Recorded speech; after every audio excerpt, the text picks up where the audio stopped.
Hello, my social anti-socials. My name is Ginsu. Welcome to my personal public diary. Yeah, so I had forgotten that I actually got a tripod that is handheld, that is ideal for vlogging. Today I'm using it. First of all, let's acknowledge us aging. Do you see now we're starting to develop fine lines? We're starting to develop fine lines. We are in that age now. Yep. These past days I've been out of data, so I've had a lot of time to myself to be thinking a lot. And one of the things that came to mind, I use the time to, kind of reflect a bit. I'm a person who likes, reflecting a lot. I don't like going through life coasting and not taking the time out to reflect, because that's how you miss out on the life lessons or certain things that you needed to pick up on. I've been having some thoughts to myself, really reminiscing for so long. Like the last diary entry, I was talking about having to evolve into being somebody different.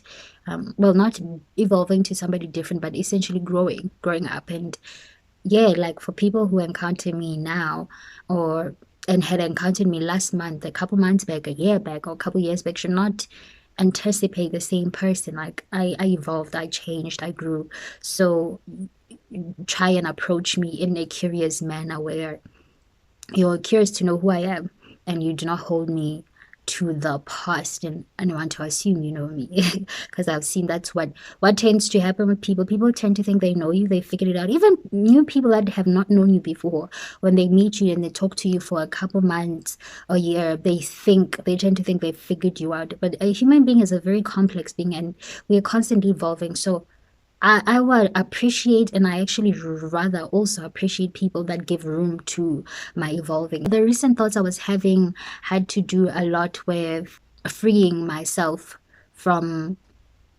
my obsessions. I did record a diary entry. I don't know if I kept it up or I kept it down. There was a diary entry, or even if I published it, because you see, there are some diary entries I record and I don't actually publish. Those are for me to keep. But there was a diary entry where I recorded and I was talking about the importance of laying our burdens down.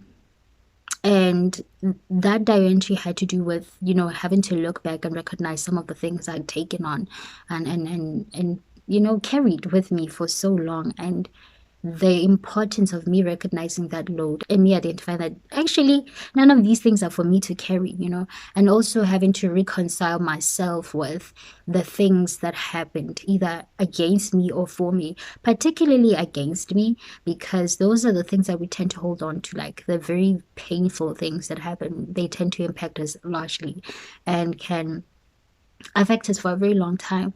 And also linking it back to having to go through the quarter life crisis and having a bit of a regression, revisiting my childhood, and me really meditating in prayer on some, God, please heal these parts of me that I was not aware that are unhealed, or rather I was aware and I didn't know how to navigate them or navigate life with them, and I needed healing from that. So identifying some of the things like my unmet emotional needs, which led me to develop very unhealthy coping mechanisms that to the outside world that they look very positive, but they were inwardly hurting me. Things such as overproductivity, aiming to be achieved. At that time my self-worth was very highly attached to what I achieve or what I produce. So I would overwork. I would be very hard on myself in terms of my academics, despite me knowing that, I'm not an academic, but I'll still be hard on myself instead of, clapping for myself. Or, well done. You're not an academic, but you've achieved this. Look how great you're doing. You've done the work. Like my outlook was a bit negative. So I had to do that. And also another thing that I constantly threw myself in that I did talk about is romantic relationships, where I was seeking fulfillment in people, in men that really did not have the capacity and the capability. And it took me that long to recognize these things. So yeah, I carried those things along, trying hard to. I was essentially going against the current, but I was carrying this load, and this load was heavy. It was sinking me. I finally got to the point where I'm like, I need to lay down this burden. This load is not for me to carry. Identifying one by one what it is I need to let down. It led me to where I'm at currently, right now. A good thing, a positive thing. And I can say to you right now, like, I've never felt lighter in my life. I did talk about how I used to struggle with suicidal ideation. Like, I did not like life at all. But when you've gotten to a point of unpacking all that hurts you and either reconciling yourself with that and then hanging on to a little bit of positive, you tend to look forward to that positive better. And I think that's how you get around suicidal ideation. I cannot really say the methodology works for everyone, but for me, as soon as I overcame that, I started to actually appreciate life better, to like life better. I did talk about how I was working on my willpower to live, and that theme really came through after I went through a very terrible bad breakup that it almost TKO'd me. It affected me badly. I felt affected my health badly, and even affected my outlook on life and people and society. Like I was very negative. I died. And but however, in prayer and everything, I was like, God, I'd like to work on my willpower to live. And so yeah, little bit by little bit until I got to a point where I'm like, I think I like life. I think I appreciate my life more now. I think I value, there's certain things I value and I look forward to. And it all started with the little building blocks that I think, because of my back then mentality of focusing on like the very big things, like, because remember my self-worth was attached to like achieving. So the little milestones I did not recognize. I can, a part of me still like that till date, but I'm nurturing myself to be a bit gentler with myself. Is that I did not know how to celebrate little milestones. People will be excited about certain things that are achieved or are done, and for me to be like, so, but building my willpower to live had to begin with me savoring the little things, like appreciating eating, appreciating meals, savoring them, tasting them, exercising, remembering that I'm a master of my body, walking, looking around my family, my friends. Like it forced me to really slow down and to save a life and things like that.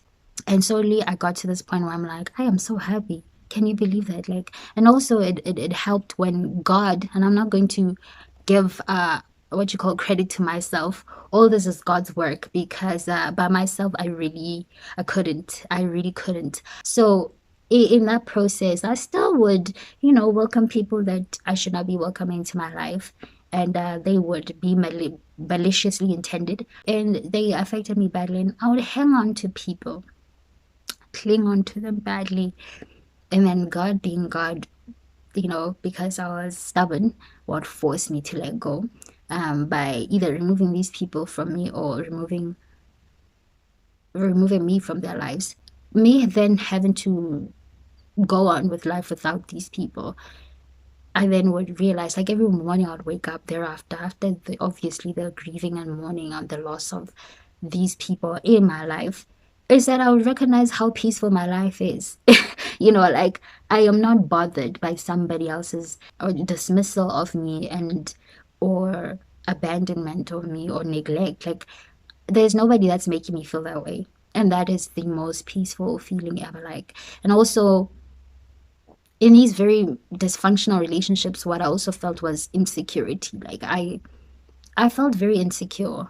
I felt very vulnerable, like I was very compromised. But now I wake up and I feel very secure. I'm safe, and I appreciate life more. And I'm like, and it's a very different scape to the dysfunction I was accustomed to that other people will bring into my life. But now all these things happen in a process, and in the process of grieving, letting go, reconciling with myself, acceptance, embracing myself a bit more, the theme that rang in my ear in these recent days as I was mulling over everything is letting go of my obsessions. That is the part that requires a lot of discipline and control, and self-control rather, which can be very challenging. And sometimes it also boils down to your willpower. Am I willing to move past this? So by nature, I'm somebody, nature or nurture, I don't know, but I'm somebody who's very petty. I'm very petty. I'm not the type of person to go out of my way to hurt somebody who has done nothing to me. I'm not the type of person to plan malice against anybody. However, should a person decide that they are smarter than me, that they are this and that, I do tend to get petty. I do tend to plan malice against them too, because I'm vengeful, and I hold on to things a bit longer. I did talk about this, that I used to think I am a forgiving person. But the older I got, it's more that nature diminished. I guess it's because when we are older, our principles and values and norms become set, or rather, our values and norms become set, and they have a certain hierarchy and there are certain principles behind them. So when a person offends me, right, because I have principalities attached to my values and things like that, the offense has a lot of meaning and weight to it. So I became very spiteful, vengeful, and petty. And I hold on to offenses a lot. Like, I tend to remember that person, I don't like them. And sometimes I generally don't even remember the events, because there's the gift and a curse thing about God and the human brain is, the mind will let you forget the hurtful things, like not completely because the subconscious remembers, but like in your, this current memory, you forget. Like, I can't recount what exactly in detail happened, but I always remember I don't like that person because of certain principle that they violated, right? So yeah, man, I just was different. One of my obsessions, and I'm gonna talk about the different obsessions I had. So first, it was being offended by other people that I obsessed over. Um, I tend to remember that person did not do me well, and like I said in the other diary entry, like, gosh, I would say the most unrighteous prayers ever because, rightfully so, I'm angry, I'm upset. Like, you decided to violate me and be malicious towards me out of nowhere. Like, why would you do that? I didn't do anything to you, which is something people tend to do a lot. Had to learn the hard way to recalibrate myself that people are not like me. So I would be very mad and I'll hold on to that and be very, very, what can I say, bitter hearted towards them. But now the obsession I would have is that I want to see them down. I want to see them fail. And I must be a spectator of it, because how dare you hurt me and you go on and live life free and be happy? No, I don't want you happy. I know a lot of people don't want to admit this. They always want to try and be the bigger person on some, oh, I bless you.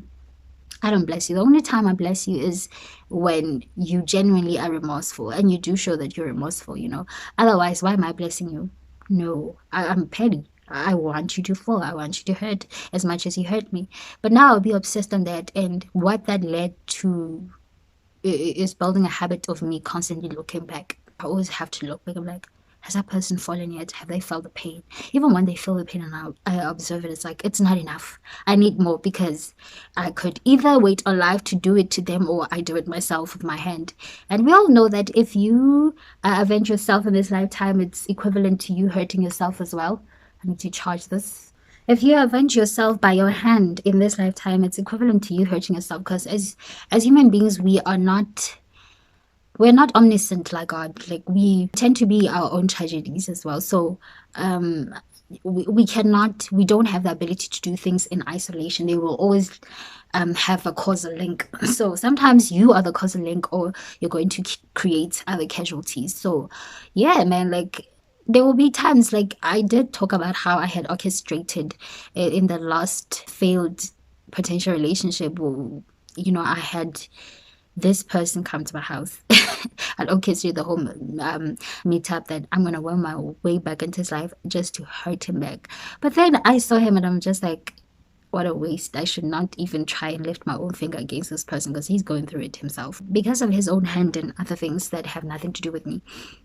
And I let it go. But it takes a lot of self-restraint to do that. Like, bruh, sometimes you genuinely want to square up with people. There are people that will push you to want to square up with them. So yeah, I would have that obsession. Like, I'm petty. I want to, avenge myself, and I could square up with you, or I'd let you go, and life will square up with you. Because the thing is, this universe has laws, and nobody escapes. Nobody escapes from it. So here's the thing about looking back. You could either look back to measure your progress, or you're looking back to see where others are and if they got what they deserve according to how you feel and how you're wronged. If you're looking back to see that other people have met their demise, sometimes looking back is not a very positive thing, because you tend to be salty thereafter. I'll take this from I'll assimilate this from a biblical story. The Lot story whose wife turned into a pillar of salt because she looked back. Now, I don't know the purpose of the story, but for me, when I try and assimilate this in this context, is that sometimes looking back, bro, can turn you salty and you be stuck there. Because she was stuck there. She was a pillar of salt stuck there, can't move, can't go forward. She ain't human anymore. She's stuck there, she's salty. And her husband had to go on without her and their children. So the reason why one can feel salty from looking back to see if other people had met their demise is that God is not on human time. And so sometimes when we look back to see if we had been retributed and we see that to the naked eye it looks like we haven't been retributed, you can get very salty. Like, it's not a great feeling to see people who have hurt you tremendously to still be living on and living happily and without them being touched or affected in any type of way. Meanwhile, you're there stuck, licking your wounds, trying your best to heal and to with hopes of moving forward. The Lot and his wife story comes from the story of Sodom and Gomorrah, where God had sent a message that he's going to be destroying the city. The city had been sinning and was not pleasing to him anymore. But he was very pleased with Lot and his wife. And he sent them out of the city and gave them instructions, specific instructions. And he said, I'm going to be destroying the city. What you should not do is look back at any point. Do not ever look back, or else I'm gonna turn you to a pillar of salt. And they ran, and yeah, they made it far out the city. The city was getting destroyed with sulfur balls and all these terrifying things. Since they were far away from the city that was getting destroyed, Lot's wife disobeyed and looked back, and she got turned into a pillar of salt. They were far away from the city that was getting destroyed. They were told not to look back. But regardless of the distance of where they were, the instructions, the command was do not look back. So again, me assimilating this into reality and relating it to this narrative I'm trying to share with you guys is these people are out of our lives anymore. They're not in our lives anymore. They were not in my life anymore. They've left. They've been removed by God, or I got removed out of their lives. They're very distant from me. But I still had that obsession of, am I getting retributed? And I would look back. And me looking back turned me salty. Because, everything's happening not according to my time. Some I am retributed. I feel like, yeah, they got what they deserve. And some, things take time, or sometimes even the retribution is not in the format or form that would be visible to my eye. Because we don't see everything that is going on in people's lives, right? But I was disobeying, moving away from whatever was to be destroyed, and I looked back and I would turn salty. That's what it can cause. It causes you to get trapped in the past. These things happened. They happened. They hurt you. But there is now and there's tomorrow. Yesterday is long gone, and constantly looking back gets you trapped in the past. You're stuck you get to relive that over and over. Sometimes it's important to look back to assess, obviously, like your growth, things you needed to learn from, whatever. Now, I cannot say I know how to discern what is worth looking back at and what is not. That's the tricky thing about life. You just don't know. I don't know. I can't tell you that I know. I'm just telling you what I picked up in my own life journey, is that there were things that were necessary, demanding on me to look back. Look how I got to really confront myself and reconcile myself with my upbringing, my childhood trauma, some of my unmet emotional needs, being able to forgive my parents, being able to forgive myself, and having to reconstruct a rather healthier self-image of myself, because I look back and I'm not willing to bring those things into the present and into the future. Like I wouldn't want to meet my spouse and I'm still dealing with problems I dealt with when I was an adolescent or a teenager, preteen. And I don't want to pass that off to my own offspring as well if I was to have children. Just no. I don't even want to bring all that mess into my workspace as well, because I did talk about how all this reconciling and healing actually even bettered my outlook of life. And I recognize how, as much at a micro level, I had a sense of responsibility and I was playing a certain role. and I would be frustrated why as to why I'm not moving forward. I do recognize now that if I was a leader at a big escape, I would have hurt so many people because I was hurting myself. Being an entrepreneur operating from a wounded place, you tend to be a bit more aggressive, and not in a good way. People will tell you that, yo, I got all the money in the world, and afterwards I was depressed. I didn't know why, and I had to figure out certain things about myself. And those things I went through as well, because I also know got to the point I was making money, a lot of money, but I just was still not happy. And I would use the money I made to try and numb myself. And in this context, I did talk about how I was emotionally eating. There was still that one obsession I'm stuck on, like everybody gotta get what they are, that is due to them because they hurt me in this way and that way. And look, man, I'm not going to demonize it and say you're an evil person. You're a human being. Of course, you want those that hurt you to hurt back. Of course, sometimes you have the urge to avenge yourself. So it doesn't make you a bad person, but it makes you a human being. But the obsession thereof is what will hurt you, is what hurt me. It got me stuck because I'm moving forward. I am happy. Like I'm telling you right now, I'm very happy. Like my life is very balanced right now. I'm at peace. But anytime I remember those events and what those people did, for that momentarily, I get salty as hell. I get angry, and I want to take action. See that doing something that rehashes those very painful emotions and memories inspires me to want to take action that is not really for me. So I had to really think about that. Like it's very important to let go of obsession. Like, man, in this lifetime, I cannot say I've encountered a lot of kind people. Like, yo, if anything, I've met people that were obsessed with humbling me, and I've had very various situations like that. I did talk about why that is, which is, welcoming people that we are in different levels.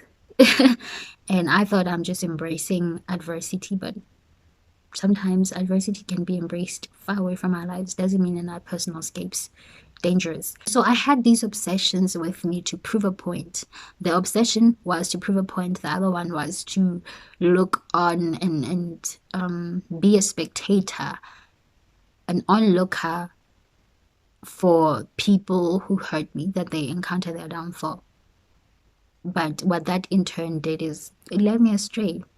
And yeah, I was having that internal conversation. It's very important to let go of that obsession. You've healed, you've forgotten the pain. That's another thing. We need to remember to embrace life about us. We do eventually forget the pain, bruh. I promise you, I'm sitting here now and I don't feel an ounce of pain. My heart does not hurt anymore. My mind does not hurt anymore. Like I'm not in pain. I'm not encountering panic attacks, and I'm not feeling depressed like I was a couple months ago, a year ago, 2 years ago, 3 years ago, in my childhood. I don't. I'm in bliss. I'm in peace right now. And I haven't had any suicidal thoughts in the longest time. It's important to let down obsessions because they trick us into getting hooked or stuck into what hurts us. I'm okay. But that obsession would lead me to regress and to temporarily, momentarily remember those things that hurt me. And, and the thing is with a human being, we're not always perfect. You'll have times where you withstand things and sometimes you fall. So looking back and you go through those heavy emotions again and memories, painful memories, who knows what you could be inspired to do. And the thing is that action you take could now possibly set the cycle on you and reignite the pain that was temporary to be perpetual again. So we do forget the pain. It's important to lay down our obsession. Man, people who are fucks, they're fucks. They're fuck ups. Life will deal with them, but you don't need to be a spectator of it. I don't need to be a spectator of that. That's a note to myself. I don't need to be a spectator of that. And hurt people hurt people. Like the people that hurt me for no goddamn reason, they're hurting themselves if we're being honest. And I'm in my own right to feel petty, to feel bitter. That shows that I have feelings. I am human, right? And and that my judgment is working correctly to say, hey, that wasn't right, that wasn't fair. I did talk about forgiving unfair in this other diary entry. It's up. You should look it up about forgiveness. I think this was run about Easter or so. All these things you actually we have to do them in holisticness, which tend to be tough. But bit by bit, step by step, we when you consciously decide to do these things, will you master them? So that's what I'm doing. And I think that's what I just really wanted to talk about, like the importance of laying down obsession, and that we do forget the pain. And if you stay stuck on your obsession, or you coddle and embrace your obsession, what happens? What could happen? As for me, it was important for me to receive a message that you're happy. You're happy, Ginsu. Let go of your obsession so that you don't get stuck in the past. I hope this diary entry helps somebody else out there that will be watching. That's happy adulting, right? We're adulting with wisdom. And like my last year, this is my last year of my 20s, has got to be bliss. And moving forward, I'm choosing to be very conscious in my happiness. You don't need to be extravagant with your achievements. There are little things, I swear to you, that you cherish and then you love so much. I cherish my family, I cherish my friends, I cherish all that I have. Like, I'm in a beautiful house, right? I'm in a comfortable house. I have my education, I have my business, I have my good health, I have clothes, I have everything that I need, my food, everything. Like, I do not need. So what would be making me bitter to that point? Even if without, I still have God, because I've gone through seasons where I don't have, as life demands, because life has seasons. But even when you're going through those seasons as well, may you find that regardless of the seasons, you're well prepared, or you're rather anchored differently, and you let go of the obsessions that might shake you off during whatever season you're going through. Sometimes it's a season of surplus, sometimes a season of lack. Either way, if you're holding on obsessions, it can hurt you. Like, for example, I showed you that I was going through a season of surplus where I had money, I was making money, but I was still paid, I was still hurting because of obsessions I held on to. And I used the resources I had in that season to hurt myself. It could be a season of lack. Your obsession could be driving you into desperation that essentially leads you to sinning against yourself. Don't want to hurt yourself like that. Anyway, that's it from me to you. Till next time, I'm out. Peace.